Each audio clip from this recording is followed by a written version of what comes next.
Абайсынан Нұраймын, екінші А сынып оқушысымын. Абай Құнанбаевтың қыз өлеңі. Ақ киімді денелі, ақ сақалды, соқыр мылқау танымас тірі жанды.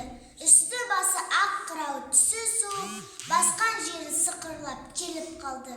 Дем аласа үскіріп, аяз бен қар, кәрі құдан қыз келіп әлек салды.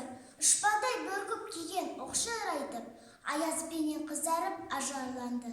Бұлтай қасы жауып екі көзін, басын сіліксе қар жауып мазаңды алды.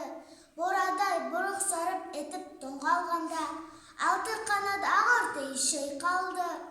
Әуес көріп жүгірген жас балалар, беті қолы домбығып үсіп шалды.